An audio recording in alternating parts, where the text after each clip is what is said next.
What's up, everybody? Welcome to the best 120 minutes of your day. The Chop Shop, the nation's #1 urban sports talk show, and also your midday sports happy hour. Yours truly, Robert Hatter, alongside Jim Hicks, coming to you live from Houston, Texas. But we're broadcasting all over the world via Facebook Live and YouTube Live. And today is Tuesday. Oh, a lot of stuff going on. I'm just going to get the show cracking in just a second. Let me share the show with everybody right now. Let me share it. Let me see. Okay, there it is. Share the show, Robert. Then I'm going to go to my groups. Let me find my group. Where my group? Let me somebody texting me. I don't want to talk. Yeah. To my groups. Then I'm gonna go over to YouTube right quick. I see you out there. I see you. We go to YouTube.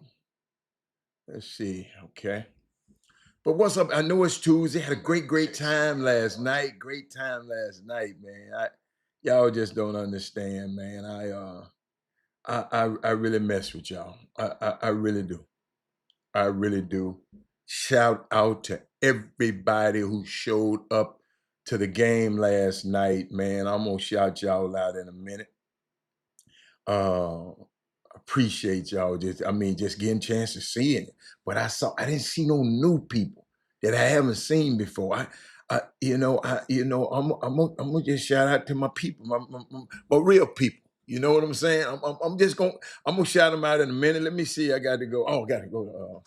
Got to make sure I share to everybody, because some people will say, Robert, you didn't share it on this platform. Well, hold up, I'm over there now, and I'm going to share it like right. I liked it and shared it over there. Okay, now I'm back. Let me get back to normal and get back to my normal stuff. Okay, all right, ladies and gentlemen, great time last night. Great time last night. Hold up, man. Why are these people calling me? Great time last night. I'm gonna talk about that in a little bit. Shout out to everybody who came out. Big Coach, I just sent you a text. Check your phone, man. You don't like to check your phone, do you? Check your phone, man. Just like you did last night. Well, hold on.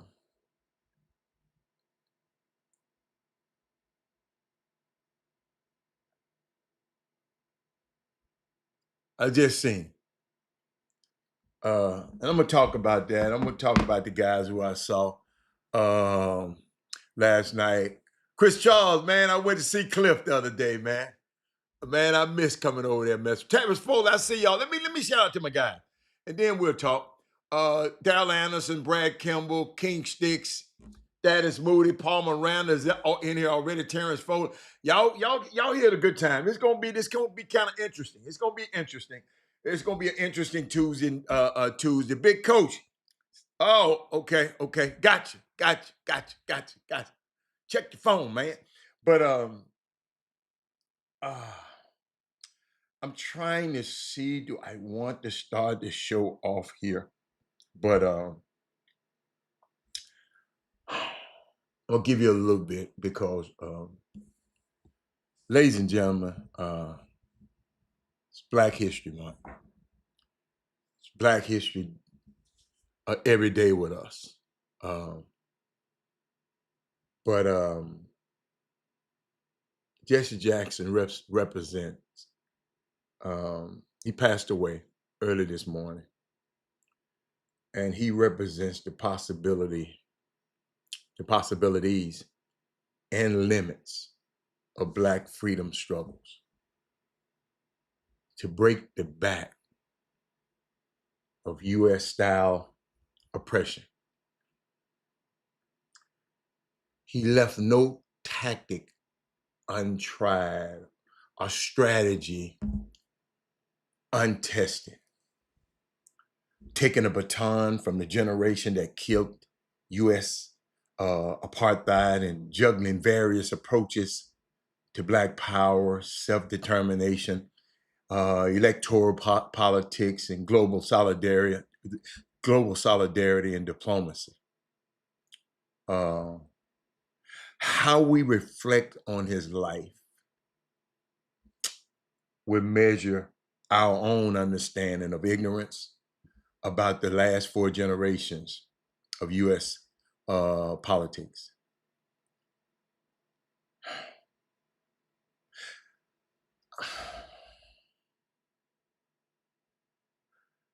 I don't know who needs to hear this. I need to see this. But I remember this so vividly. And I got to play it for you. Let's see. Ready on the stump? Yeah. Okay. Here we go. I am somebody. I am somebody. I may be poor. But I am somebody. I may be young. But I am somebody. I may be on welfare. But I am somebody. I may be small. But I am somebody. I may make a mistake. But I am somebody. My clothes are different. My face is different. My hair is different. But I am somebody. I am black, brown, white. I speak a different language. But I must be respected, protected, never rejected. I am God's child. I am somebody. Give yourself a big hand. I remember that. I'll never forget it, just on Sesame Street. Beautiful call to response, reminding them, every child, there are somebody. We needed that then and we needed it now. But I'm not finished. I just wanted to start the show out with that, to give you, I'm gonna give you layers of this. He's a great man, so I got to layer this thing. Happy birthday, Michael Jordan. It's his birthday today. But ladies and gentlemen, I sent out a call a month ago and said we're gonna meet up on the Chop Shop and meet up at the basketball game. I gave it to y'all. Somebody, I didn't even bring it up. I just said, somebody said, what about the Southern game? What about and let me tell you something. These beautiful people that showed up, these people, I got them in my note. I wrote it down. I hope I ain't missed nobody. But hold on. Daryl Anderson was in the building. Big Coach was in the building. Belinda Jonathan was in the building. Eric Harrison, Eric Boone was in the building. Leah Nash and Michael Malone, Moses Malone's son, was in the building. Got a chance to hook him up with Johnny Jones. See, young basketball players, you mess around, come to the basketball game, and had your son come to the basketball. He could have met one of only 353 of those guys. Johnny Jones is on the whole world, because it's not but 353 Division I colleges, and he one of them. And her son, by her bringing them, he got a chance to meet, and Johnny Jones told him, look here, if Hatter bringing you to me, you must be able to play. So I'm gonna look out. I'm gonna be looking for you. it was unique, man. And Coach Moore from Shadow Creek basketball team, he was there. And a young man, I didn't get the young man names there. Somebody, big coach, what's the young the player who was there? Another young player who was there, and I don't know what he was. I should have introduced. I wanted to introduce him to Johnny Jones too. Um, but let me tell you something, man. I love that. We took a picture. I didn't even yeah, I didn't post it or nothing like that, but we took a picture together. I'm gonna put it on the screen. I'm gonna put it on the screen. But those are kind of things, man, just it's priceless. It's just priceless to me. When you know when you just you want to see the people, you want to know those who labor among you. Y'all come and watch this show every day. And some people was out of town. I understand that. But I gave you a month. I never forget now. I gave you a month. Hold on. I'm trying to see. Oh, there it is. A picture. His name. Okay. Patrice Mapuli. Okay. Okay. All right. But here's a few else was at the game. It's gonna pop up on the screen in a minute. Because it's tabulating. I guess the file is so big. Shout out to Michael Jordan. Michael Jordan was in the building. He was there on an official capacity also. There we are. Eric Harrison, Eric Boone, Leah Nash, Belinda Jonathan, Robert Hatter. We right there. Great, great. That was after the game. Shout out to those people who came. Had a great time, man. I mean, I just like stuff like that. Henry Sims. Henry Sims was in the building. Henry Sims. He went to Southern. He was back there cheering for Southern. He took his jacket off, right, and was and you could see the Southern shirt, right. But by the time we got through whooping that tail, he put that jacket back on. Hey, last night, man, I have to talk about this game. I had to talk about those great people who showed up at the game, but I did want to talk about the game itself. And they wrote an article about it, and let me see how they wrote the article about it. Jalen Weisiger, man, let me tell y'all something. I got 6 words: Jalen Weisiger, Zyterius Mortal, and Gordon Gurecki. Let me tell you something. These 3 guys I'm talking about wasn't playing that much earlier. I think Zyterius started and he's back on the bench, and Weisiger, he was supposed to be our point guard of the year and all of that kind of stuff. It's man, I'm so proud. Y'all listen to me. I'm so proud of these young men. Y'all got to know my heart right here. Basketball is a game. Carol, what's her name?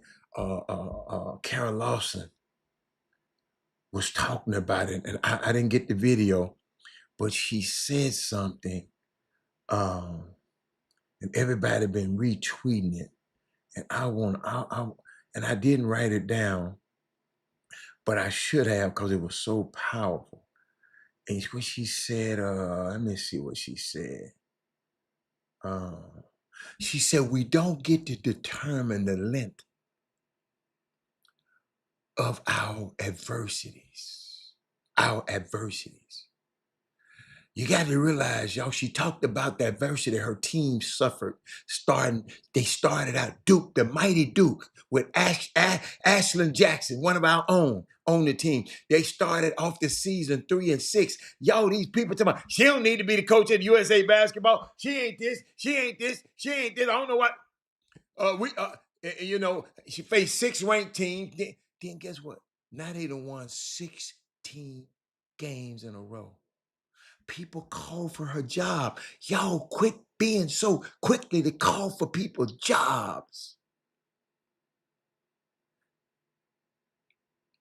She said, we don't get to determine the length of our adversity.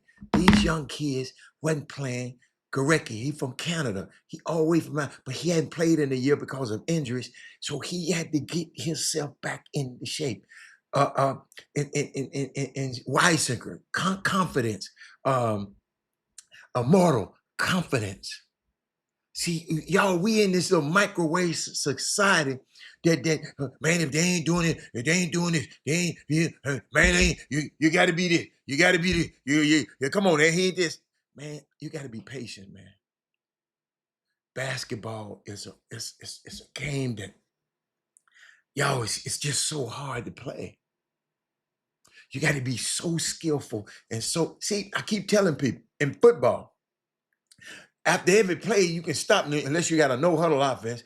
They get the huddle up and talk about it. That's why it's that's not that many turnovers, that many penalties. Because I mean, it do be penalties because they talk about it. Basketball is perpetual, back and forth.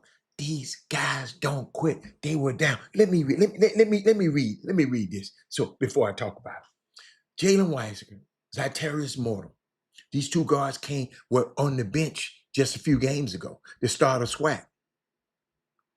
They combined for 53 points as TSU rallied from 18 points down in the second half for a 74 to 73 victory over Southern. Let me tell you something. Brian Jolivet was in the game. I went over there and spoke to him and his wife. Guess what he tell me? Man, it's the worst. In the first half, it was. It's the worst basketball I ever seen in my life. These dudes can't play. These dudes, they. Y'all know what I told him? Y'all know what I told him? Give me 5 minutes in the second half. Give me 5 to 7 minutes in the second half. And you tell me what you think. Y'all, he was across the hall, waving his hands, and man, you were right. You was right. Ladies and gentlemen, I keep telling people basketball is a game of two halves. You know how people be always talking about, well, man, in the first half, they was down. I mean, man, they didn't do nothing in the first. That's why you got two halves. It's a whole complete game. Southern started off the game red hot. They built the 20. Southern wasn't missing. And you know, and I at halftime, I ain't gonna lie, I said it. That is mood. I know you heard me. I said, we just getting out, we just getting our butt kicked. We getting our butt whooped. I mean, and Johnny Jones was gonna go in there and say the same thing I said. And Jaguars, you know, they were they were 9 of 15 from the field and forced turn. And I'm talking about Southern against us. Forced 4 turnovers and 6 players who scored and set the tone. Y'all, they were busting out head. And then TSU just clawed back and clawed back. And that Zyterius Mortal did his. If y'all don't know, go look up. Do me a favor, go look up Vinnie Johnson, the microwave. Zyterius. I ain't never seen this. Johnny Jones give these guys the latitude to expand their games. I've never seen Zyterius walk somebody down and back them down and turn around and 1 foot dirt in the vest get him. What's up, Mike? This guy, I mean, it was just, it was just unbelievable. You know, I'm just so proud of TSU basketball because they could have laid down and quit, y'all. Most teams lay down and quit. These guys don't have no quit in them. They are going to go at your head for 40 minutes. I don't even panic no more. Because long as I got Jalen Weisiger with the ball, y'all, if you listen to the broadcast, they be calling me the prophet on the broad. I said, if I'm in that huddle, I'm getting something going downhill on a pick and roll or whatever to Jalen Weisiger. He gonna get in the hole. He gonna either get fouled, he gonna pass it off for a dunk, or he get fouled, he gonna make the bucket or hit the free throws. Ladies and gentlemen, Jalen Weisiger drove the lane. got to the rim. They fouled him, and he went up. Hold on. I can show you better than I can tell you. Hold on. Did I put it up there? Hold on. Here we go.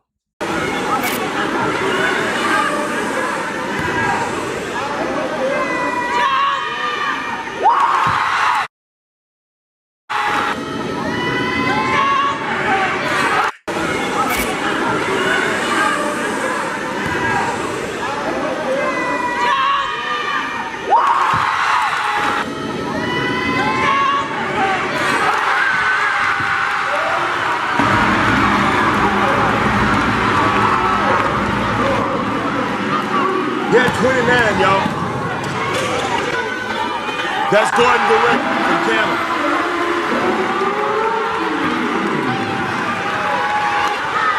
Watch it.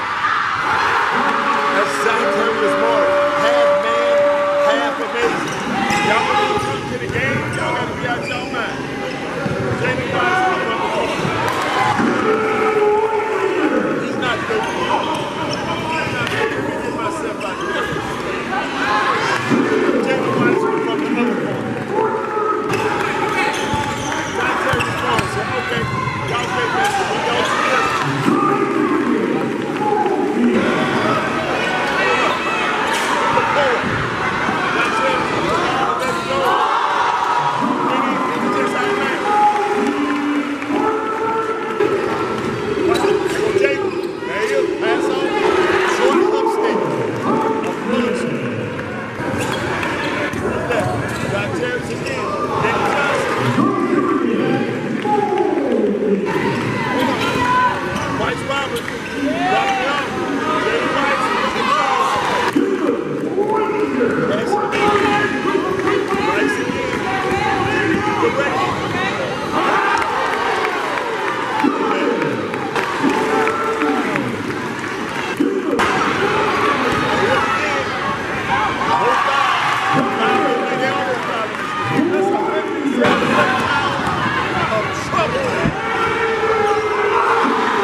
That's what y'all be missing.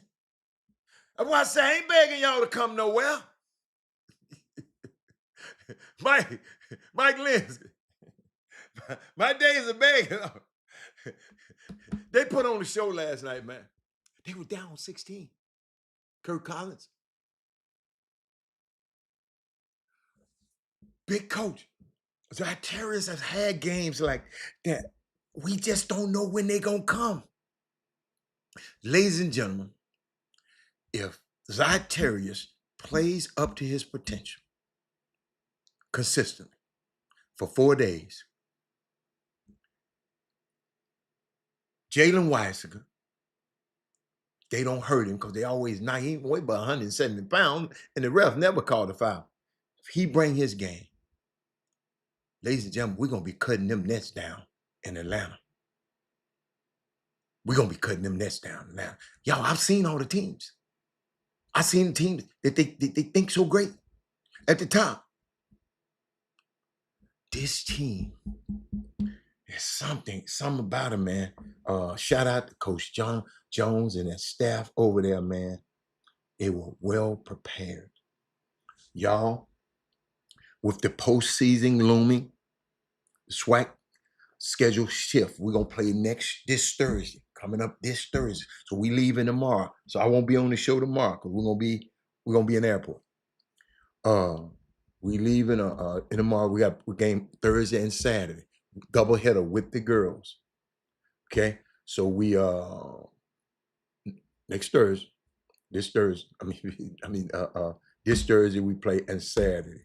We go to Pine Bluff, Arkansas first, and then Mississippi Valley. So make sure you finding out. We're gonna be on. If I'm there, that means they're gonna be on KTSU. So make sure you get that Swag TV. You just turn Swag TV down and just listen to us. Who was this said? That is Moody said he was listening to the game last night. He said, what you said? What happened last night? Cause y'all know I don't, I don't know what I'd be saying on there. I'm gonna tell you, I just be following the game. But shout out to my people who came, hung out with me at the game. I can't wait to see y'all again. We got to do it again, y'all. We got to do it again on March the 5th when Prairie View come to town. Let's see what else got for y'all. I want to, how usually I'm I be joking about me, talking about I'm gonna get on somebody, I'm gonna cuss somebody out. I don't mean no harm. I just be talking stuff. Uh, Everything I do is all in. I mean, charge it to my head, not my heart. But I saw something yesterday, and I mentioned it to y'all yesterday, and I'm having KTSU. KTSU is an app. Kirk Collins, KTSU is Texas Southern's basketball,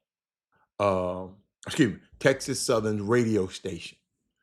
That's who broadcasts that I'm on every time the game for the women's and the men's game, Kirk.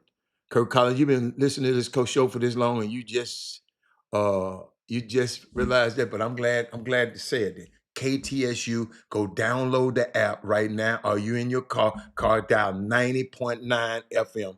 That's KTSU, in case you didn't know, Kirk. KTSU. Or you can go to your app store, download the KTSU app, and you can listen to it wherever you're at, in the gym, whatever you're doing. That man said I was animated. Yeah, I can't. Y'all, I can't call the game and sit up here like the rest of them guys. No. I'm just not me. I got to be me. You follow me?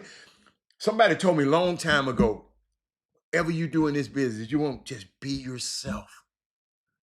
This not me sitting up there like, well, ladies and gentlemen, we gonna do this today. No, that ain't me. Hey, hold up. Here we go right there. There we go. That's for you. Oh, didn't nobody tell me my my name went on the screen today. Usually somebody tell me. Somebody, Belinda, boss me. Your name ain't on the screen. She didn't say nothing today. Thank you, Jesus. But that's it, Kurt. That's for you, Kurt. Just for you, KTSU. But what was I at? I was about to finish. Oh, but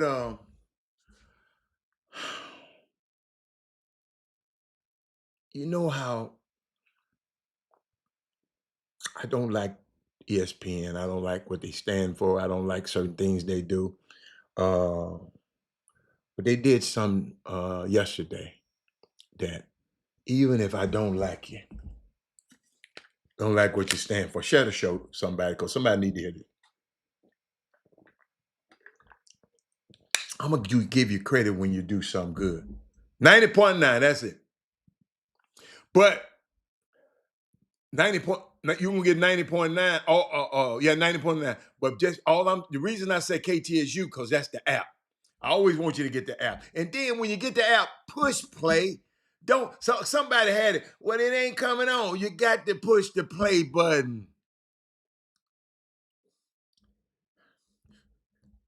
But we're educated, but we're not critically thinking. Educated, but sometimes we just don't critically think. And then some people just see. I love to be a mature person. I love electronics. I'm trying to be on. I'm trying to find out what AI is. I'm trying to find out. I like that kind of stuff. I mean, I like it. What ESPN did for Jackson State at Jackson State, that I learned something I wouldn't have known if ESPN didn't do it. I was just on that same hallowed ground, Jackson State, a couple of weeks ago. We played against Jackson State. I was on the campus. I was in the same building that ESPN did the show from. But I go back and look at the show, Jackson, Mississippi, and the HBCU that's located inside of Jackson, called Jackson State, played such a pivotal role during the civil rights movement. I didn't know this. Whether it was for refuge or a meeting place, a lot of us, the freedom movement, they went to it, they were housed on the campus. They got such a rich legacy that often gets overlooked and forgotten about us. Shout out to ESPN and David Dennis Jr. and Kimberly Martin. Because I didn't know that were the meeting places and the place of refuge where you can hide from them people. He said, I miss y'all imploring for everybody to put their hands on the radio in a tight game. Yeah, but guess what? I like how you said that. I like it. But it's a new legacy now, Keith Avery. We got to find something else to do now. Chatterbox used to say that. Funky Larry Jones said that. We got to come up with something different, Keith Avery. We don't keep regurgitating the old stuff. I know you miss it, but the past is the past. We got to move on. You follow me? And I know we get so, I understand we get so, what you call it, nostalgic and it want everything. Yeah, we just got to come up with something different. Yeah, he been doing that for 23 years. Y'all should know to put your hands on the phone, on the radio when it's a close game now. You don't need that wasn't that J and I, that wasn't our vernacular. That was Chatterbox vernacular. And we're gonna come up with some. We're gonna come up with some. But it's a new regime. It's a new situation. So I'm glad you brought that up because a lot of people probably thinking the same way, and I wish I can educate them. You know, and Morris Parson said, "Put your fingers on the share button when it's tight. Share the show." I love that. I love that. But do y'all understand what I'm saying, Keith? I'm just being as real. It wouldn't be authentic. It wouldn't be authentic if we was yelling Yahtzee and all of that. No, he did that. Let him take that. That's like me coming on here talking about hands down, man down. Mark Jackson got that. Every person got to have their own, make sure their own vernacular is spectacular.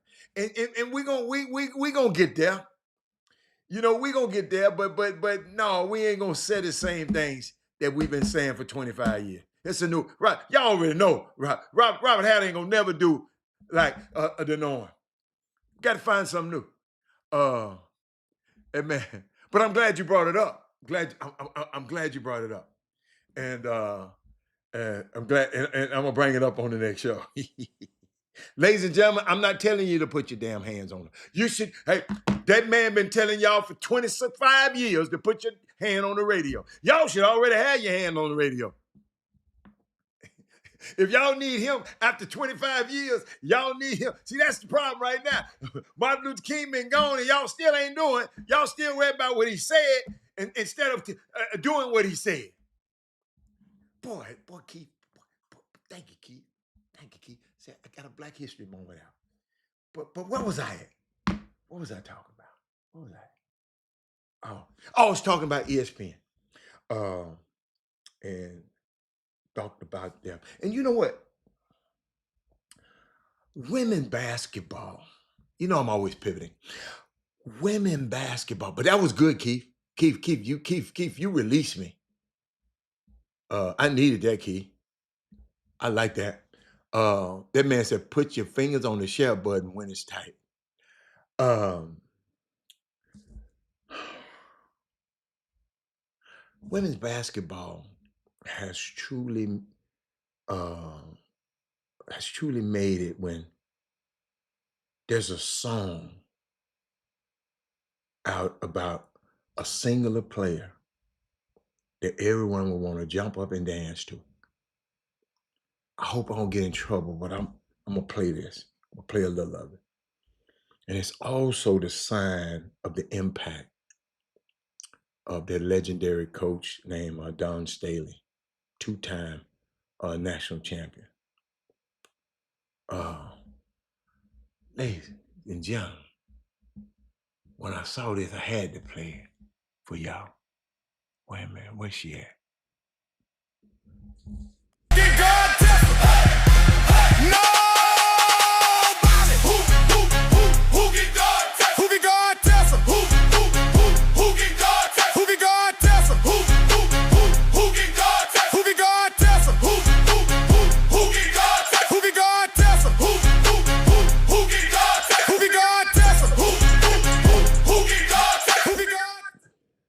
When I think about that, man, I mean, Kim Mulkey, in case y'all didn't know, give y'all some context. Kim Mulkey, the coach, was mad because this girl Tessa Johnson was busting losing LSU's head. And frustrated with their lack of ability to make. That's her right there yelling, "Who can guard Tessa?" And look at somebody raise their hand. Frustrated with their lack of ability to make. That's her right there yelling, "Who can guard Tessa?" And look at somebody raise. She said, "Who can guard Tessa?" In the freshman, Bella Hines put her hands up. Y'all, Tessa didn't. By the way, y'all, Tessa didn't score. Tessa didn't score another point on. She didn't score not 1 point on Bella Hines, not one. But these guys, they wrote a song about this, and y'all, let me tell y'all something. And if your ears are kind of sensitive, if you have not heard profanity before, I'm gonna play this video of Don Staley. Y'all, when y'all ever wondered what her favorite cuss word is, and I found it for you. I found it for you. Watch this. Now, if you're sensitive, just mute it right quick. But if you ain't, I want you to get it. Watch this.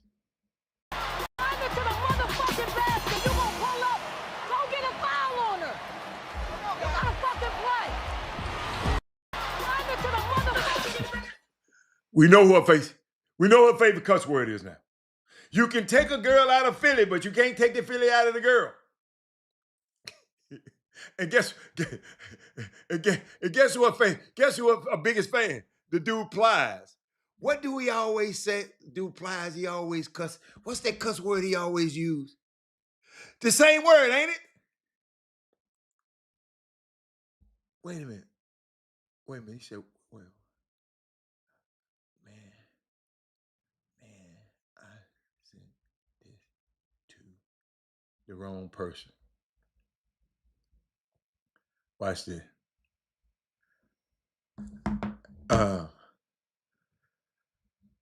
I was just giving it to you. Lori, no. Lori, you. Lori said that's her favorite word too. Wow. Let's see where I'm gonna go. Yo, these college coaches, y'all, everybody's this college basketball, these players, they getting to these coaches. Somebody said yesterday, somebody said yesterday, these coaches finally earning their money. Yeah, I guess. Because I'm just trying to figure out how a player can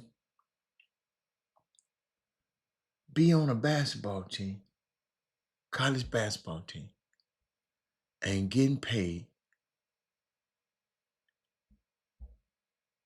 and talking about they don't want to go in the game.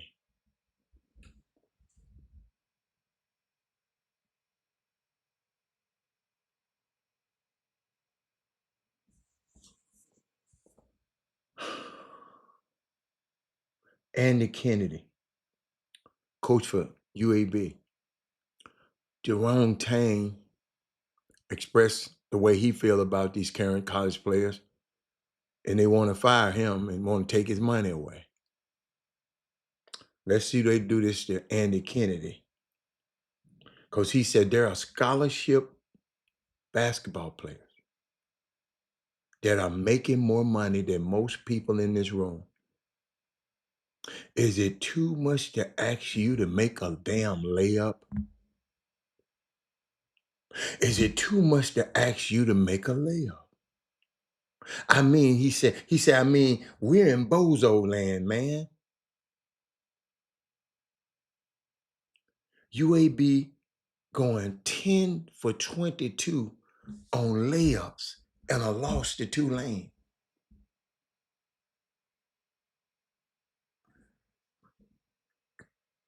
We missed 5 or 6 last night. TSU did.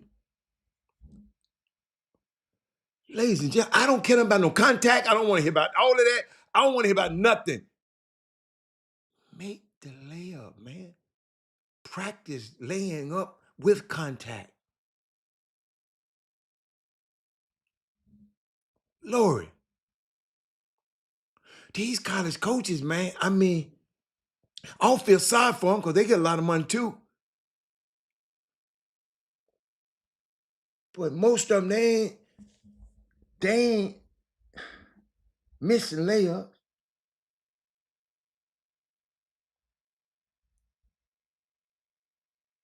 He said some guy had a layup in the open floor and they didn't make it.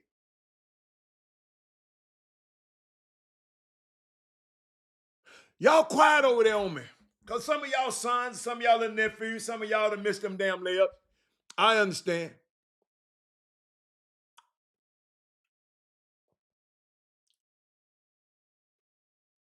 What's going on? Now, I can understand you missing a free throw. It's 15 feet away. But layup?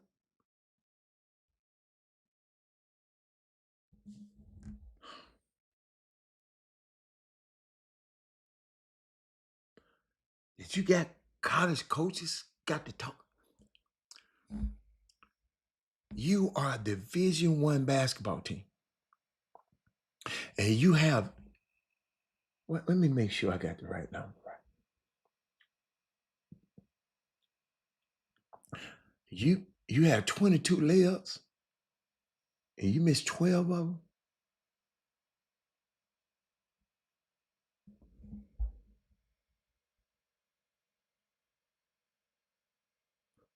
Can't finish at the basket?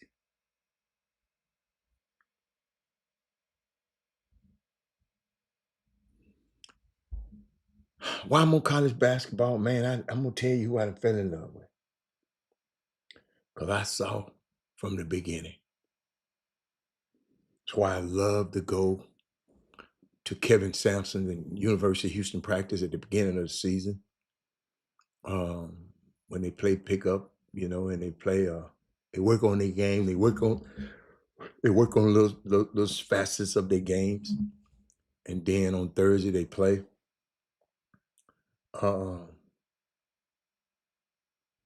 Young kid was struggling. Chris Sinak. Struggling. Couldn't get a rebound.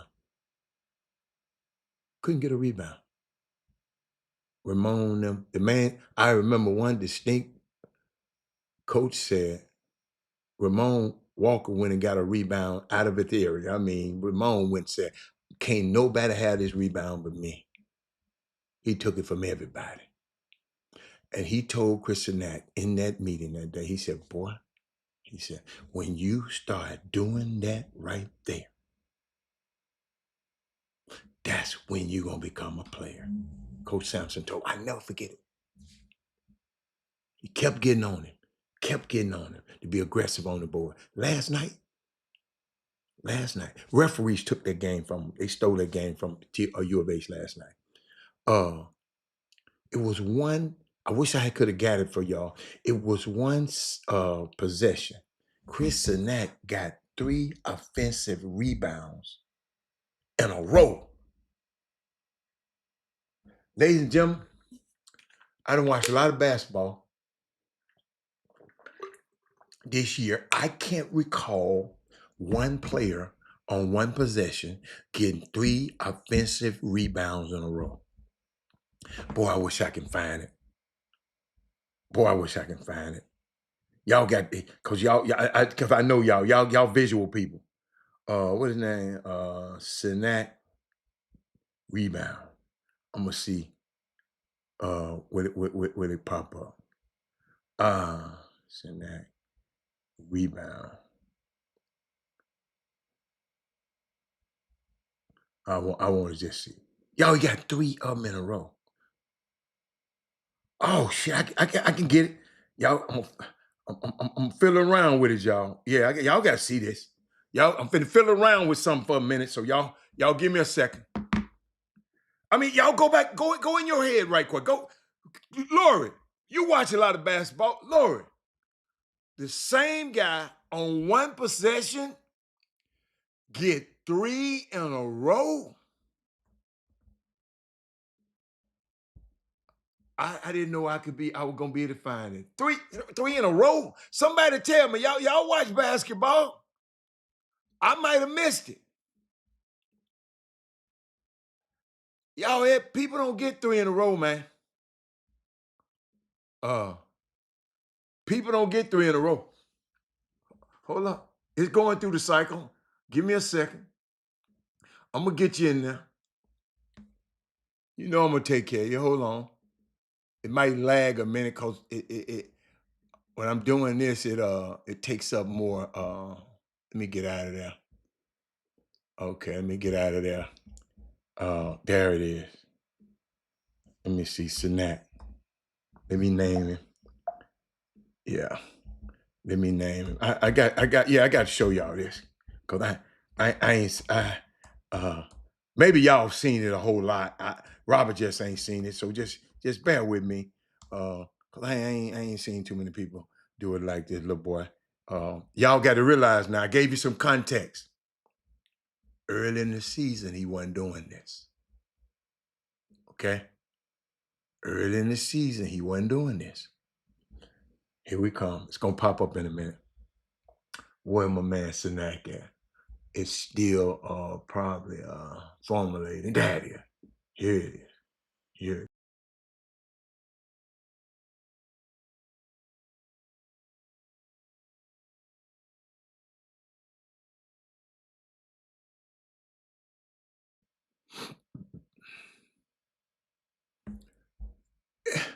Ladies and gentlemen, watch it again.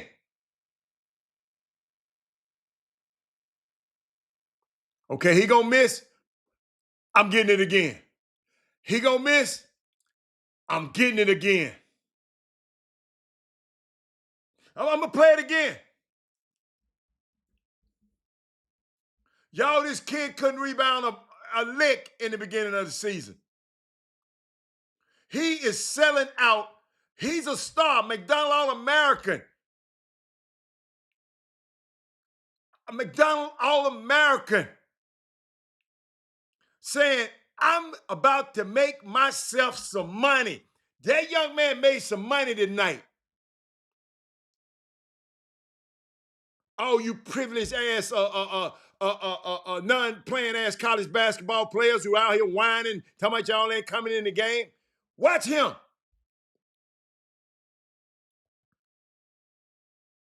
Everybody's he ain't doing it for my son. He ain't doing it for my son. Tell your son to go rebound.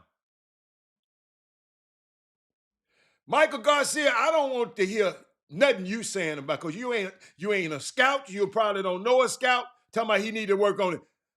That shit right there he just did, that gets you paid. He don't have to do nothing else. That right there, all that old post-up game shit you talking about, ain't gonna get him paid. That right there, Michael Garcia, gonna get him some money. You fans worry about his post-up game. This right here, the hell I'm worried about somebody posting up when he can get me 3 possessions of a game. Y'all better learn how to understand about how this basketball work. This post-up game ain't finna win you no game. This right here wins you basketball games in March. A post-up game will get you good in January, February. I mean, no. In November, in December, in January. But this right here wins in March. His body gonna know that's what he got to do from now on. Till freshman. You find me another freshman like that. Talking about he needs work on his post-up game. No, he don't need to do that right there. That right there. That's the kind of stuff gets paid right there. Just in case y'all don't know. Post-up game. Him and JoJo ain't got damn post-up game. Top 10 school, top 10 team in the country. Because they go do that. Go find me them boys with the post-up games. They probably somewhere losing somewhere. But let me keep going. Because I really wanted to talk about shout out to Leah Nash. She had on another edition of Anthony Lawrence collection last night. She had it from I think what's the name of the school? Was it what school was it from? I don't know what school. Man, let me tell you something. The most important metric in basketball right now is not a post-up game. Offensive rebounds and turnovers and your compensity to get to the line, free throw line, are the three most important things in the metrics of basketball. Offensive rebound, well, guess what's more important in everything? Possessions. Points per possession. How many points you get per possession. Offensive rebounds help you get more possessions. You give Devin Booker another shot after he'd missed another one, he hitting the next one. Offensive rebounds, ladies and gentlemen. Turnovers, because what? When you turn the ball over, you're giving away a possession.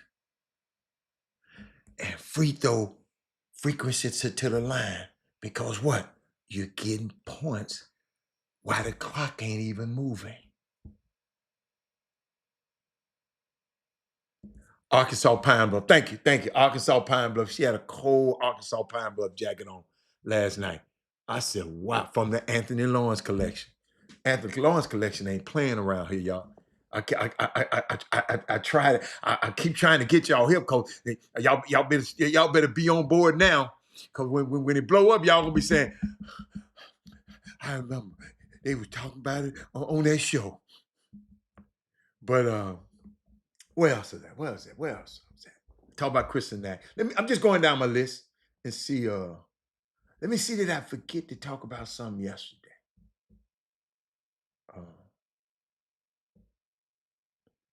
Oh, I know. I got some more on Jesse Jackson I got to talk about. He said, I take that back. You didn't need to post up. No. No, I didn't say you were wrong. I was just explaining to you. Okay. I was just explaining. I ain't say you were wrong. I'm just telling you. You said that, and you might have did it late because, we got a delay. When I saw it, I had just talked about how important. I said that right there will get him paid. Yo, I tried that. Whoever saw a basketball game in the last week, Lori, tell me where you saw a guy get 3 offensive rebounds on the same possession in a row. The same guy. Hold up, somebody. Y'all, somebody, hold up. Somebody send me some. Let's go. We're going to go. But I got to get back to Anthony Lawrence collection. Let me let it roll across the screen because I want y'all to be familiar with this. He said, well, it has been the work. Watch this. Hold on. College coach sent this to somebody. It's been the worst season of my career so far. Not because of the fact we aren't winning, but because I have two kids in the locker room that have done and said things that I never had to deal with before. And honestly, it's been heartbreaking to hear some of the things they see, but also for how it's affected some of our good kids that are in there. I had my point guard having a panic attack before a game because of the crap that these kids are causing. It's so hard to deal with because when you try to discipline them, they make threats against you even though they are the ones who are late. They are the ones who are causing problems. But we have no power as coaches anymore.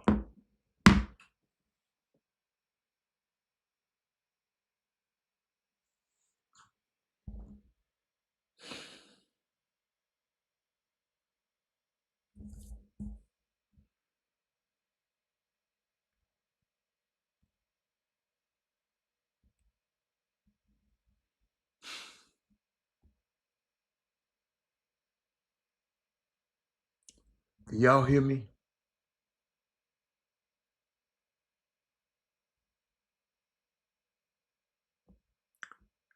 Did y'all hear what I just said?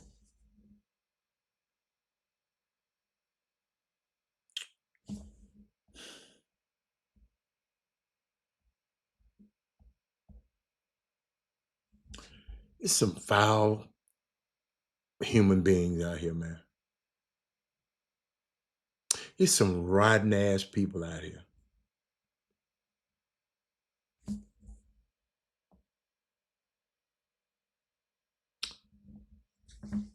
Rotten to the core.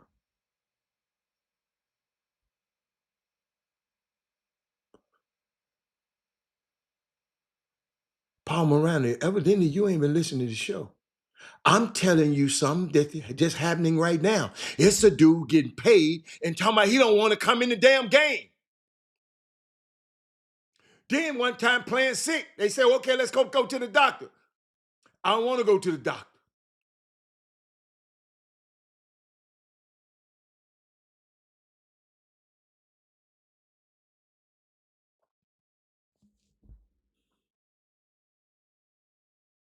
Ladies and gentlemen, I couldn't be one of them coaches. I go pack his ass out of that damn condo he living in, repossess that damn car I done gave him, unless he done bought his own, and put his black ass on the plane, next plane, or wherever he want to be.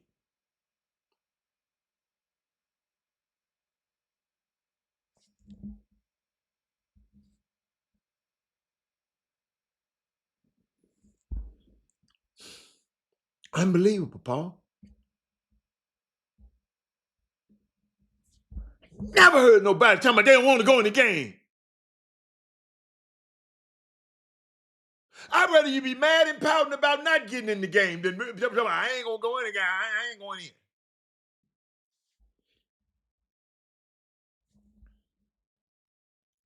What didn't happen to us, y'all?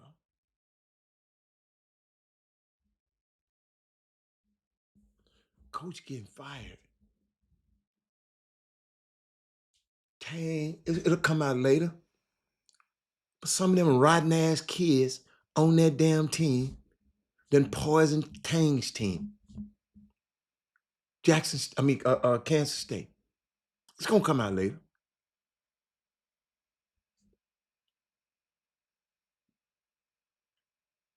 What's these kids y'all raising, man?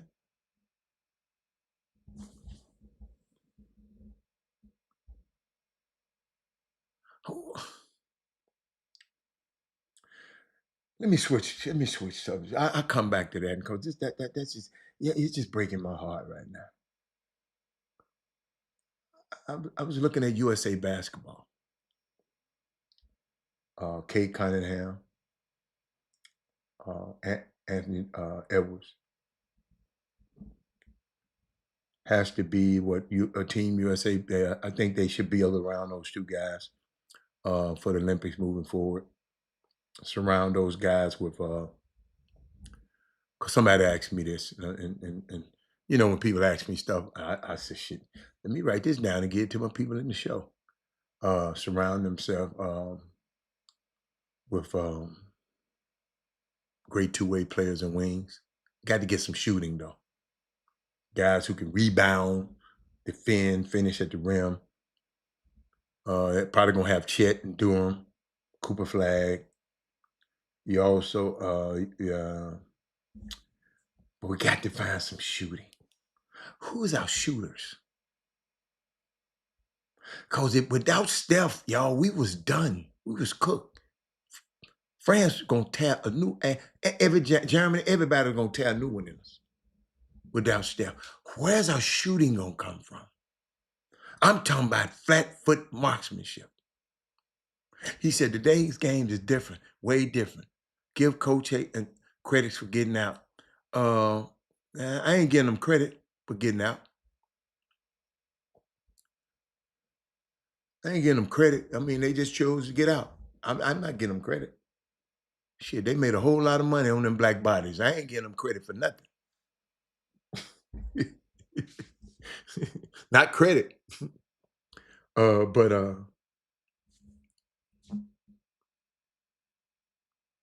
who gonna be our shooter?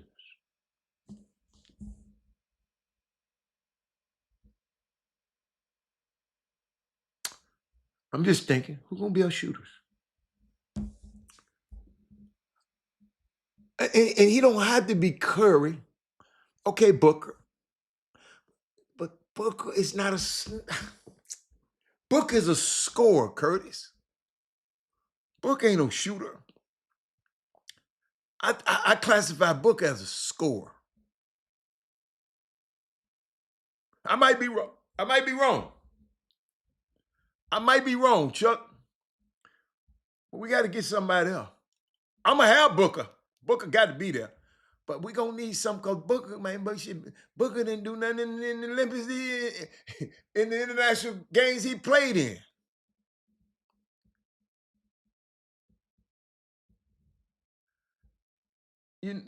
You know what? Yes, Knuckle. There you go. There you go. There you go, George. There you go. That's all you need to tell. Con Knuckle. Yeah, I gotta have him. Gotta have him. Gotta have him. Gotta have him. But Paul, you say you gave him credit by the way they identified this problem coming. Guys like Krzyzewski, those power hungry, those authoritative ass people like that, they quit because they wasn't gonna have power no more. That's why they quit. It wasn't. They were selfish why they quit. I commend the guys who stand and dealing with these crazy ass people. Yeah, Knipple bad. Yeah, Knipple. Yeah. No, Knipple is the one. Yeah, yeah, yeah. I want Knipple on this team. Got to have me some Knipple. But I was thinking about something. I saw this and it was talking, and I said I got to share this with y'all, and I'm just trying to see how I'm gonna share it with you because it, so y'all can understand something. When you look at these sports leagues, you look at the NFL, you look at the NBA. If every black man stopped bouncing a ball or stopped catching or throwing one, there is no NBA and there is no NFL. And if you look at the history of these leagues and the mainly wealthy white men that are right leaning If you don't know what I mean by right wing, Donald Trump type in their politics that owns these teams. It's problematic.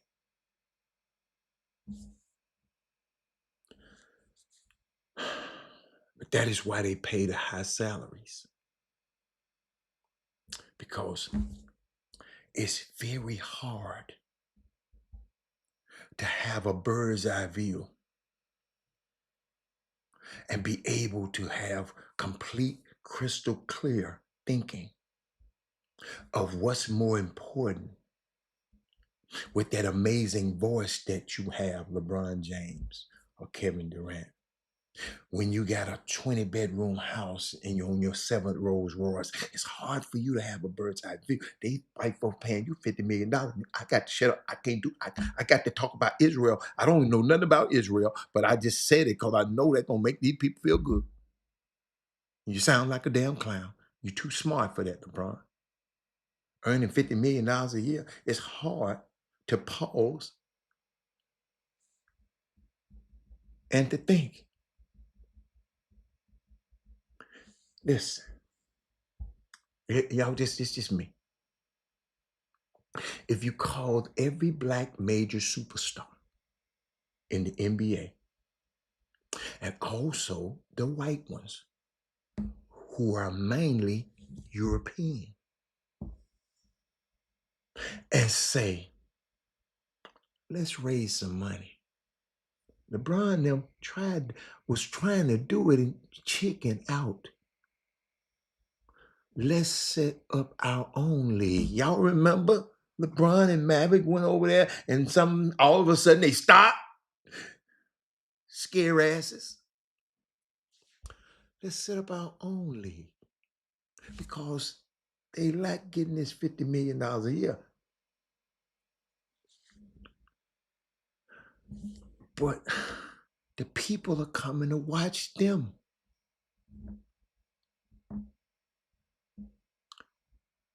Freight, why don't they do that?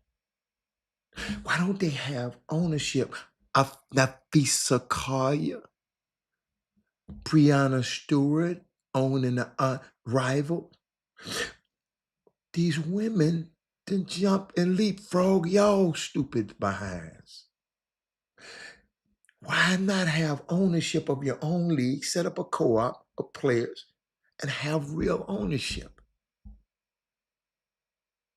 Yo, in this thing, they're generating billions of dollars a year. Why don't we do it?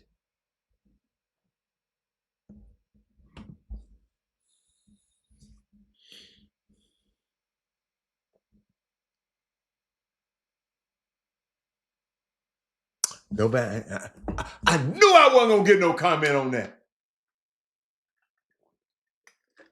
Told y'all I'm in a helicopter. I'm trying to get y'all to get up in this helicopter with me.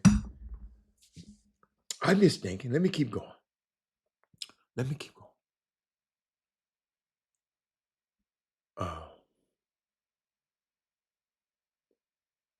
To my basketball players, to my youngsters,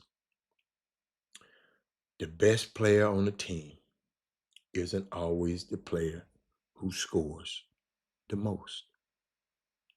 Isn't always, listen to me. Sometimes it's the player who has high IQ.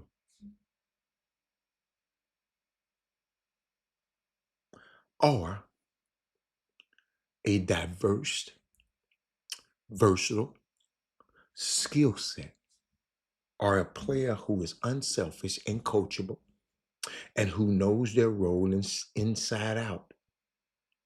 That's what I'm loving about TSU's basketball team. Basing good only on points scored is a big, big mistake. Because the guy, Jordan Garecki, didn't score the most points for TSU last night. But I promise you, he was the most valuable. He was the most valuable. Let it box score. Let it box score that. Somebody give me the box score. It's coming soon. Where is that? Oh, there it is.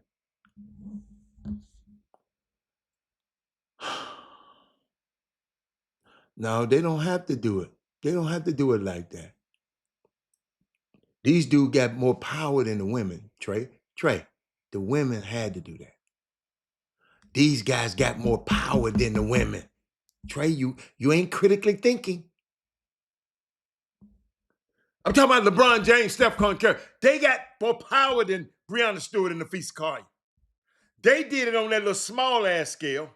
These guys got the power. Notice I said the top men basketball players also, most of them who are European. You ain't listening. I know you ain't listening. When you're talking about do it in all season. Hell no, ain't got to do nothing.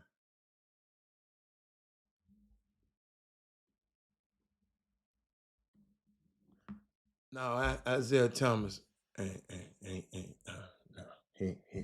He ain't had this kind of juice right here. Let me see. What's my boy? What's my boy have? Gordon Gorecki. He had 6 points. Was the most valuable player out there. He had 7 rebounds, 2 block shots. He got 2 fouls early in the game. Coach took him out. He ain't get no more foul. If all the top players form their own league, it ain't gonna be no damn NBA.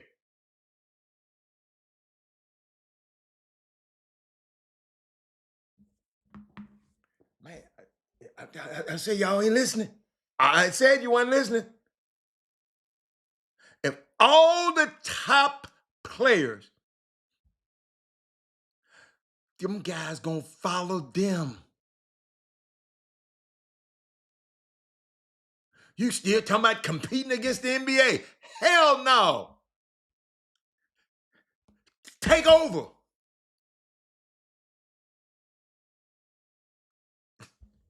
These guys are global giants. Luka, Jokic, Giannis.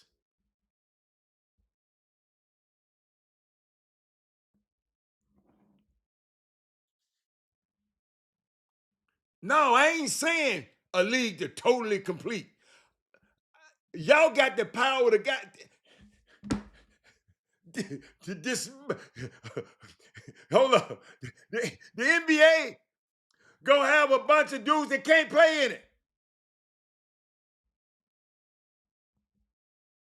Because these guys gonna follow these dudes.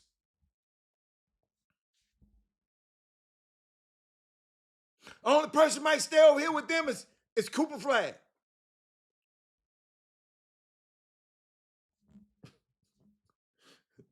Because he might be a trumper. I don't know. He said the women not making a lot of money. If they were where they probably wouldn't have interest in starting there. That's not the issue.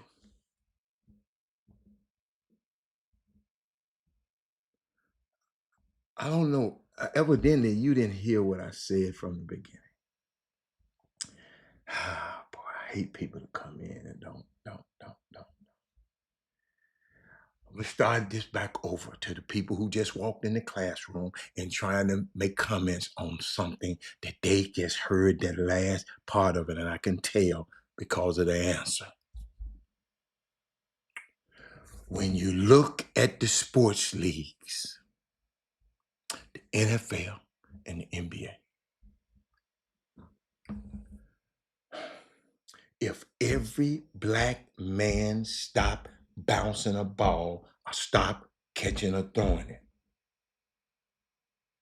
there is no NBA or NFL. That's why I say y'all didn't hear me. He talking about competing against it. I said if they not there, is no NBA. And if you look at the history of these leagues,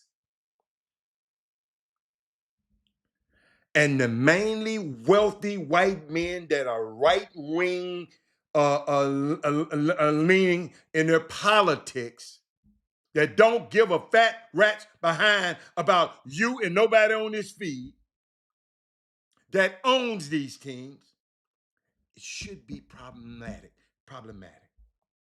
That's why they give you these exorbitant amount salaries. So, right? So it's also, it's like modern slavery. And it's hard if I give Clarence Harris and Trey, it's hard for them to have a bird's eye view. It's hard for y'all to look from up the top. Y'all, they're gonna have y'all down here looking like this because they don't want you looking, because you'll be able to have a complete, crystal clear thinking of what's more important. Should I be the employee or should I be the owner? With the amazing voice these guys like Stephen Curry and all of these guys got, the people ain't there to see Joel Lacob. Them people ain't there to see all them other owners. They there to see them. But when you sitting up in your 20-bedroom house, which on your 7th Rolls Royce, earning $50 million a year, Anthony Davis, it's very hard to pause and think. So my thing, Clarence Harris, because I know you didn't hear this whole thing, if you called every major black sports superstar in the NBA, and also the white superstars, the Lucas, who are mainly European anyway, because they don't think over here like them. That's why I told you got to critically think. And let's raise some money and set our own league. People coming to watch us anyway. Why don't we do that? Have ownership of our own league, set up a co-op of players, and have real ownership. Because this thing that they're part of is generating billions of dollars. Why wouldn't they do that?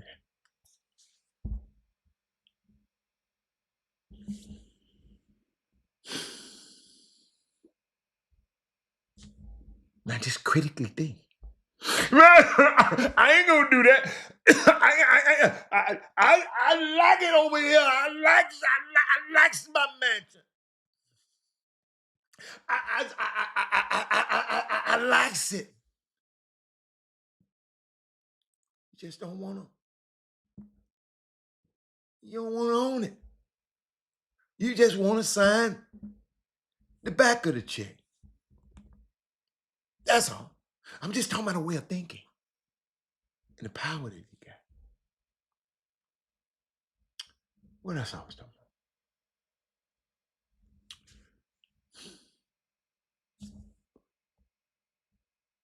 Just thinking about something too. What time is it? See, sometimes you're just not speaking. I'm not speaking your language. You're not speaking my language. I understand. I was sitting there watching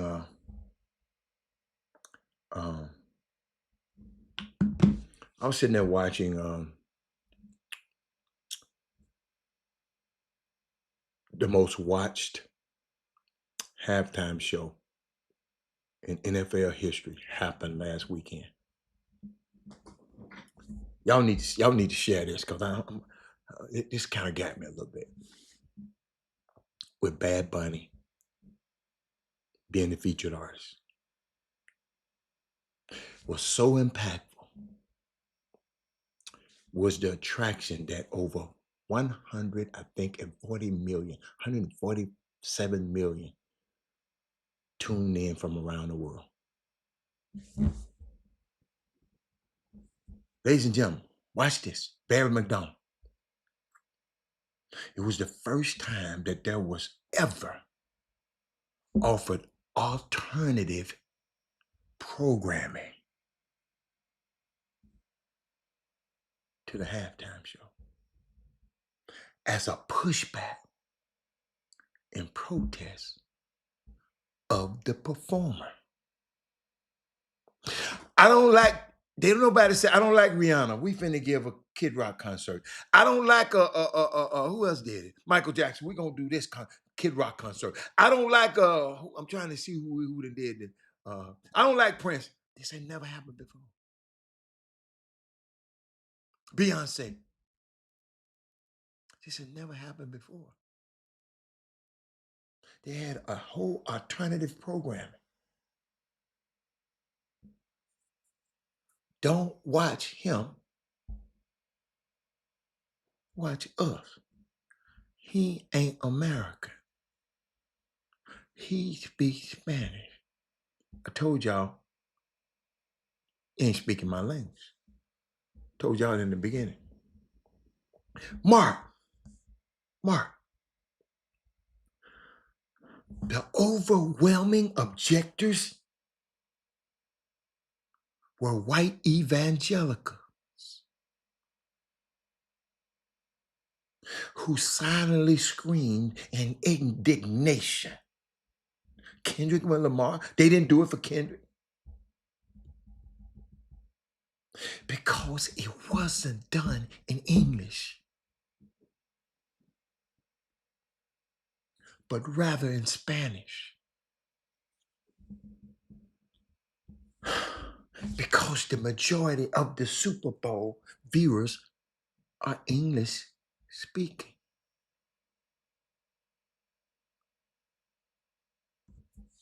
The MAGA zealots thought it's only right that the performer adjust his lyrics to their benefit.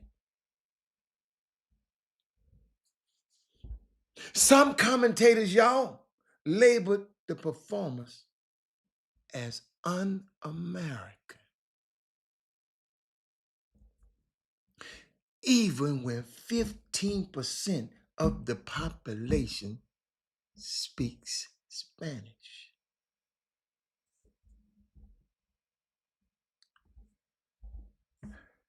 What was in English was a banner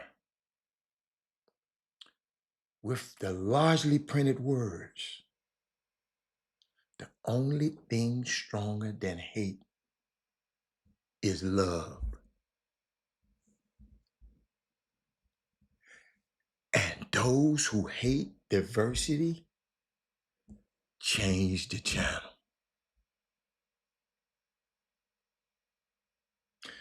What's interesting about this is those who hate diversity truly hates difference. Diversity, more than anything, really create opportunity for understanding. Even when you can't fully comprehend all that is being shared, the more we live for being compassionate, sensitive, thoughtful, and kind, the less we live to be offended. The minute we see something that's different, when I don't like if I question your comment, you're offended. But you put it on this screen, but I don't supposed to say nothing about it.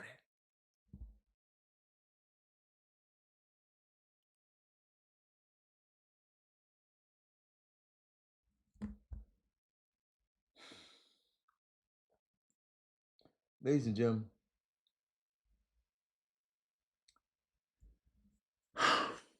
the more we live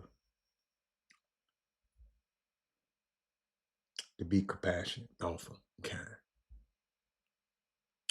the less we live to be offended the moment we see something that's different. I'm different. You different. I don't get offended. We live in a time and a culture where difference is demonized, disparaged, depreciated. just because you're different. Difference is vilified. It can be reviled. Different is slandered. Different is criticized. Have any of y'all ever been different? Insulted and smeared. Smeared. I don't know. Me and Jimmy different. And then I found out we spread lies about different. Because different is offensive to people who can't control it. Let me give me some water on that. Damn, that's tweetable. That was tweetable. Ladies and gentlemen,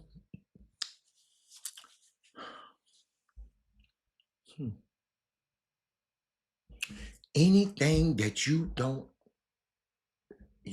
look like you, anything that don't look like you, talk like you, sound like you, dress like you, pretend like you, anything different, Chuck McGowan and Mark Black, it vexes you. I love for y'all different opinions up here.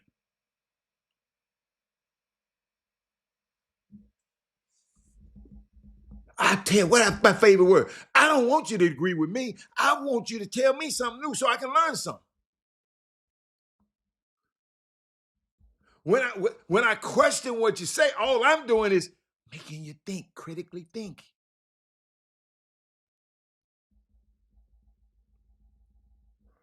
I'm just thinking.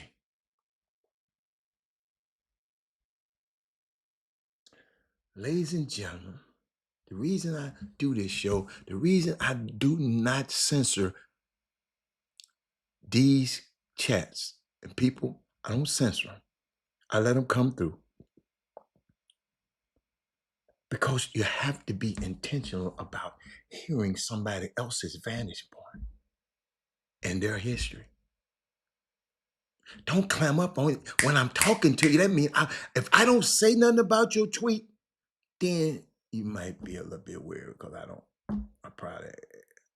didn't see it or I didn't think it was that. But if I say something about it, it's an opportunity for me to talk to the next generation. See, I ain't really talking to y'all.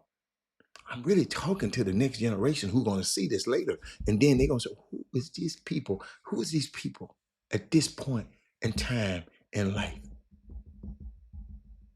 On the best 120 minutes of my day. Somebody told me that this morning. I forgot who told me that. Yeah, somebody told me that this morning.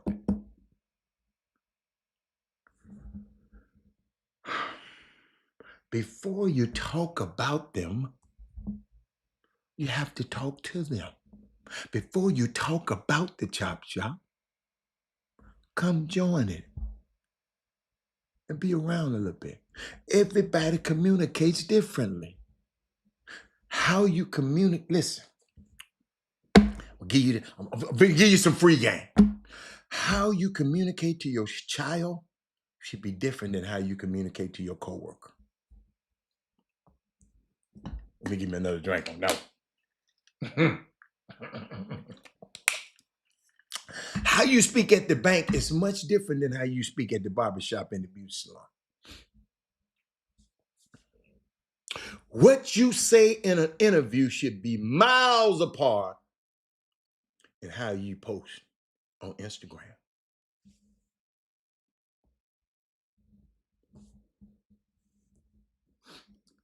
I'll let that go for a second.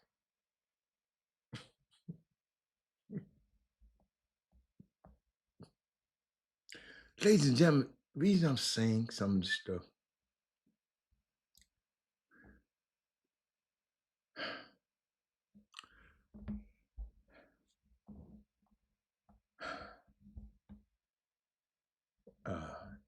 this stuff is something else. I was looking for something. Hold on. Wait.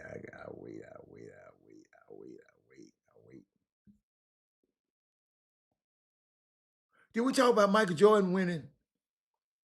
Um, um, I saw this,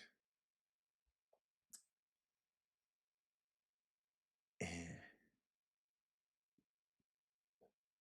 I haven't. I ain't gonna give it to you yet. I ain't gonna give it to you yet. I saw this. I'm just going through some stuff that I haven't finished researching it yet. Yeah, know your audience, know your personnel. Hey, Sonya, where you been? Uh,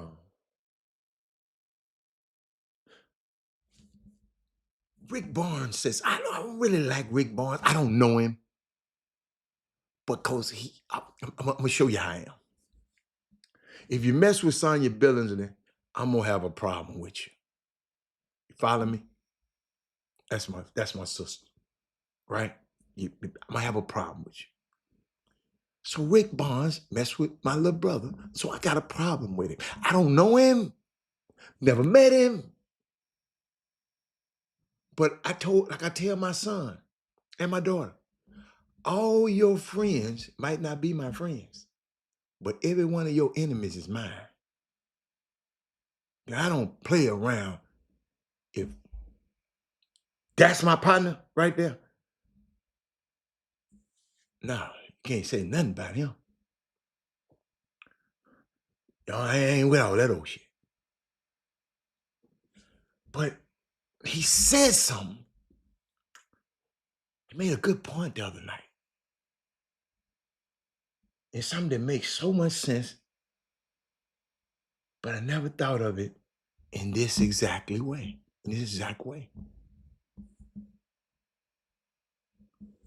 Barnes said, Rick Barnes, he's the coach of Tennessee.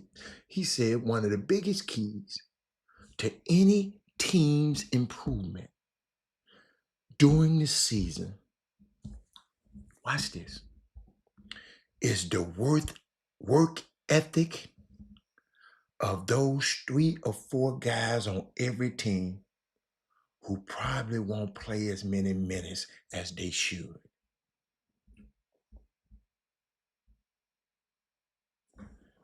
He said, if those guys are maniacs every day in practice and consistently push the main rotation, guys, the team will get better.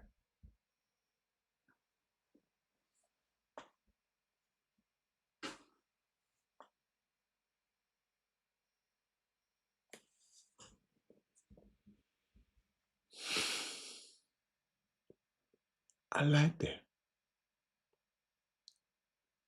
Think about what he said, son. It's always a team with 3 or 4 guys really don't play that much. But if they bring it every day, they maniac, they make the other team. That's why I told y'all, where y'all get this term from and everybody loses, that's a good team win.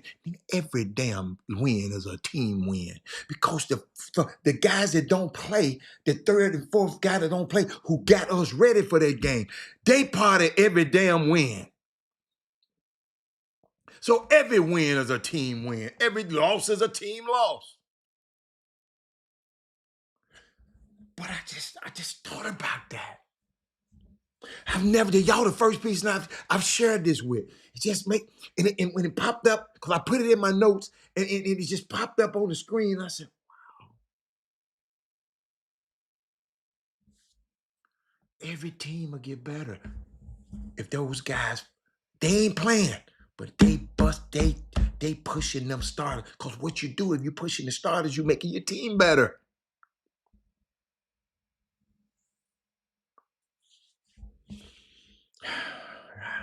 I guess don't nobody get that but Sonya. Let me keep on going.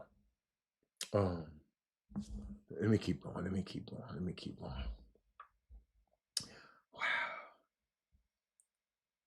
Wow. This was powerful. This stuff I wish I could share on the broadcast, but I can't because it's too long. So guess what? Anything I can't share on the broadcast, y'all are the beneficiaries of Arizona. So if I was y'all, I'll be taping some of this stuff. I'll be splicing some of this stuff, because they be splicing stuff I say if I cuss somebody out. But and I don't mean to curse, y'all. I promise you I don't. I pray before I come on every show saying, Lord, guide this crazy tongue of mine.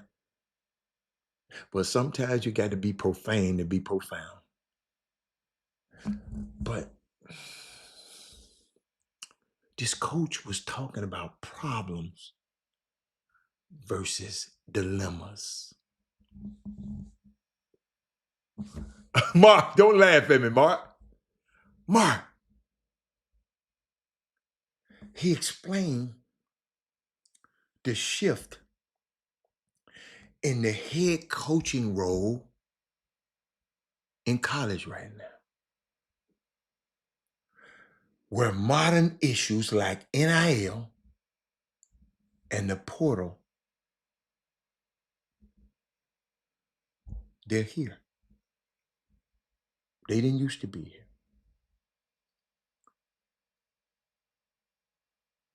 Coaches didn't have to do that. They didn't have to deal with that, y'all. Hit the wrong button. They didn't have to deal with it.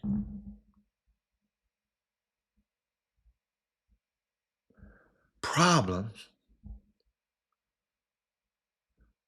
to be solved. You can solve a problem. If it ain't solvable, it's not a problem. Problems are meant to be solved. But dilemmas, they must be managed daily.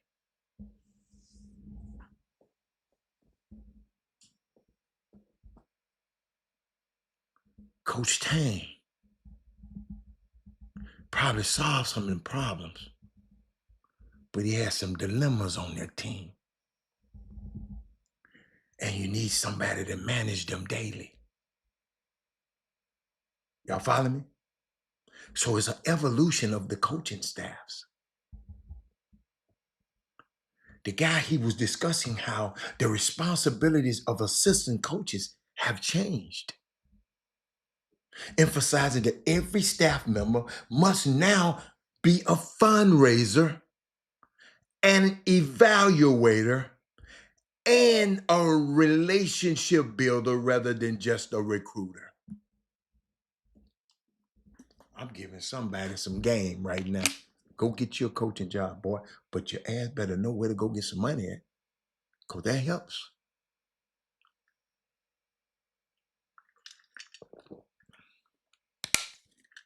Let me bring a couple of millionaires to a team. That look after me, and I bring that value to a basketball team. They hire my ass.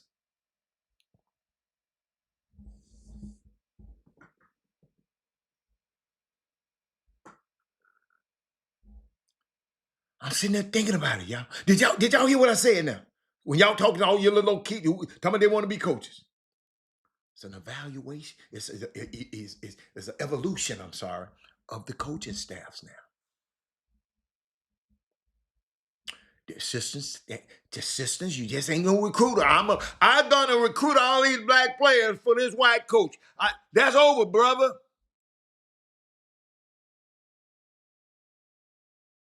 You better be in relationships wherever you at in your life. Because now you got to be a fundraiser. You might have to go to talk to somebody about supporting your school. The coach can't be every damn well. He's just one guy. You got to be an evaluator also and a relationship builder. Rather than just a dude telling me, I'm going to go recruit. In recruiting versus evaluators, in case you didn't understand, he got this for me. He said, he break down why the ability to evaluate talent and provide fundamental solutions is more critical than ever and warns against the short-sightedness of recruiting based on empty promises. Damn, this is good. Yo, I'm listening to myself talk right now. Young fellas, He mentioned sustaining culture. He shares a behind the scenes look at his recent visit to see Tom Izzo at Michigan State, highlighting how the Spartans have had success with program consistency and former player engagement despite the chaos of the portal era. His former players come back. The professional bridge, he said. He reflects on the vital role college programs play, watch this, in preparing athletes for the mental and professional rigors of the NBA or wherever they want to go after that, and the danger of losing those transformational bridges in a transactional environment. Oh my God.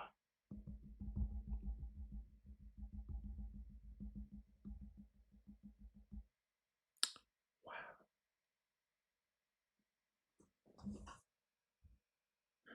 Transformational bridges you're trying to teach them to build in a transactional environment. I'm over here playing well, becoming an All-American. And somebody over here said, okay, I'm going to give you a little bit more money than he giving you. And you take your ass somewhere else to another school and get to losing and getting a coach fired.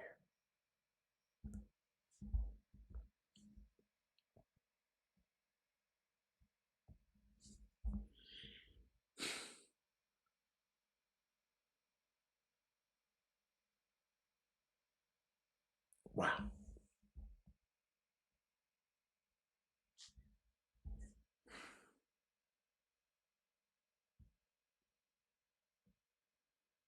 I'm just giving some, letting it have a little effect. That's all.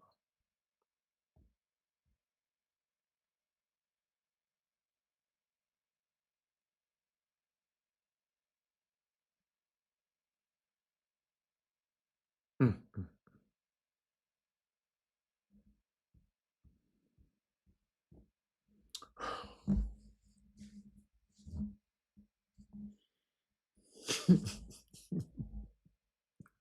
What's up? I'm waiting. I'm just waiting. I'm just I know what I want to say, but I don't want to say it. Know what I want to say, but I don't want to say it.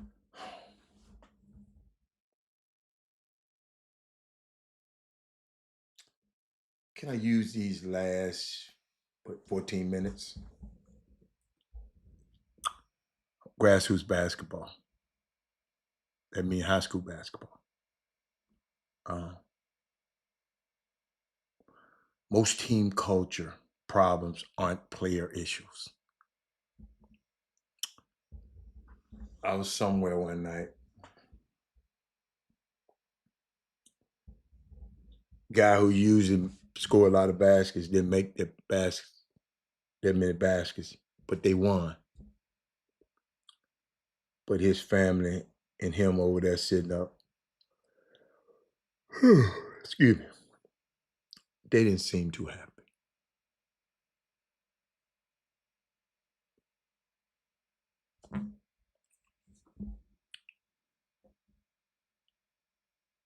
Most team culture problems aren't player issues. They're adult leaks. So you got to watch closely. When parents question officials, criticize coaching decisions at home by making playing time the main topic, kids absorb it. I'm finna help you and Chuck, Trey. Not because they're weak, it's because they're wired to, parents. Culture doesn't stop at the locker room door. It lives in the car ride, the group text, the kitchen table conversations. If a parent's identity is tied to their child's role, wow, that pressure shows up in the body language, it's frustration in comparison. Here's the shift, parents. You know, if I got a problem, I got a solution for you. Instead of asking, how do we control parents? Ask, how do we align adults around standards? Because when parents understand roles are earned, growth is better than stats, adversity builds strength, everything changes, Trey. Team culture isn't just what the coach allows, it's what adults model. And kids are always watching.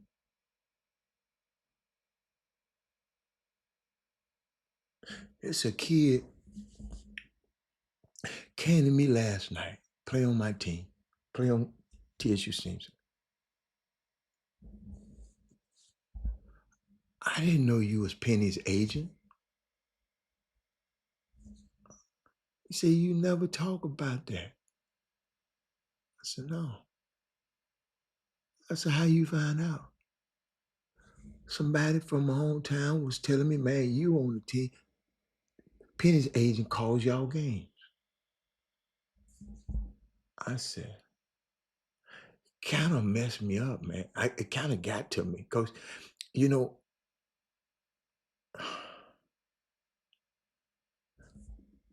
I didn't think I'd ever had to tell him that.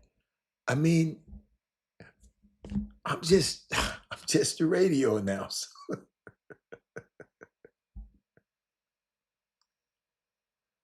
But we had a strong conversation.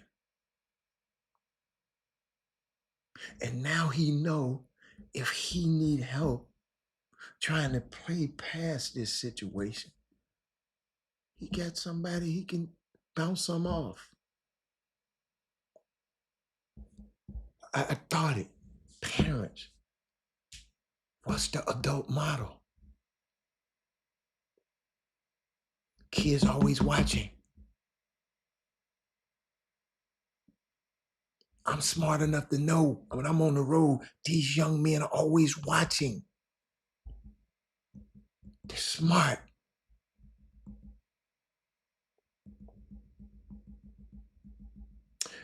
And coaches, before this summer basketball go and you got to find out what's one expectation you can clearly communicate to parents before your season start. One of the hardest part of transitioning out of sports isn't talent, it's losing structure. Why? No set schedule, no built-in plan. You have to define your own direction and communicate it early. What is the toughest adjustment you have during your transition?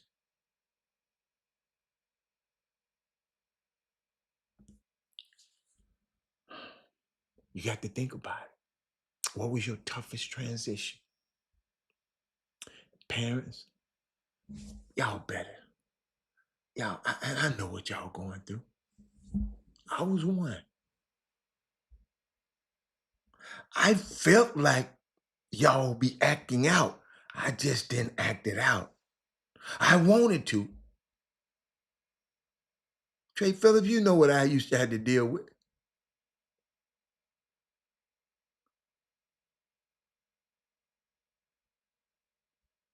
But you know something? And I'm going to end with this one. You remember I talked earlier about this young man? In case you weren't on the show, y'all check this out. Watch this, boy. Watch this.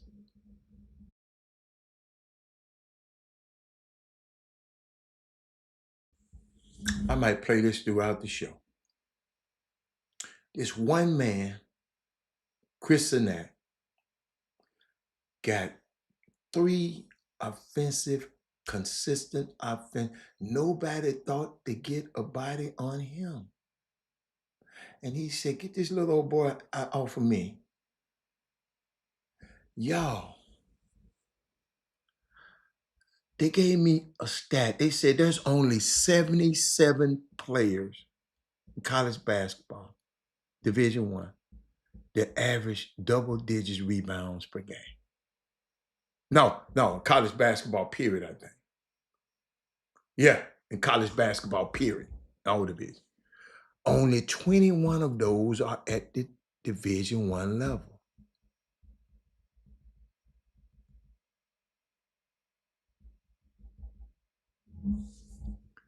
Yo, don't y'all see how much better you can get just by getting the rebound? You beat all better just having 12 points and 10 rebounds. A 12 or 12, a 12 or 12. If you rebound, you're gonna get paid. I know y'all want to do the sexy thing. I know people got Garcia want y'all to post up more. But the sexy thing is not getting you recruited, high school player. I ain't heard Doug or Gary, nobody said, Robert, this a rebounding machine. I have not heard one person talk about nobody in this city is a rebounding machine. Why?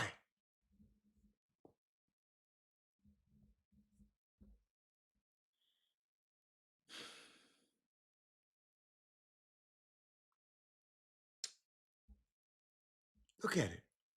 And the saddest thing, even about the younger generation and the NBA Twitter, is that I truly don't feel like they enjoy the game of basketball the way we used to. It has become a microwave culture, stat culture, microwave culture, stat culture. We used to enjoy hoopers through their flaws. Now it seems like a day of just a bad session. That's why these guys don't want to get in the dunk contest. Like somebody said yesterday, what happened? This dude almost bust his head trying to dunk. At least he got in the dunk contest, Paul Miranda. A lot of these people didn't even get in the gun contest. Now you're going to talk about him when he get in there and put him all on every social media and everything. The flaws and how players overcome them is part of the story. A lot of that and the nuisance is missing from this discourse. People used to want players traded. Now they want stats to help argue that.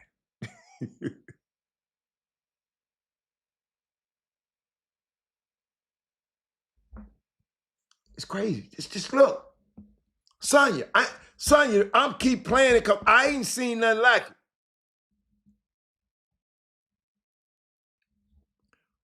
Well, I think I got a 3-minute story.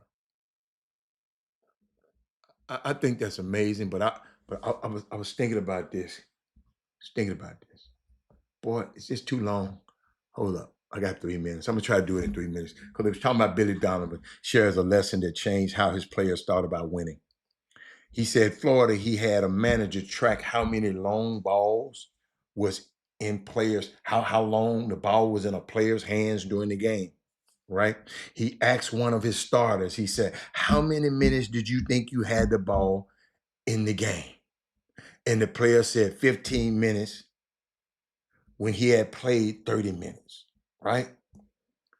But the real numbers, a backcourt player, for most part, is probably 92% of the game is going to be played without the ball in your hands. A backcourt player, right?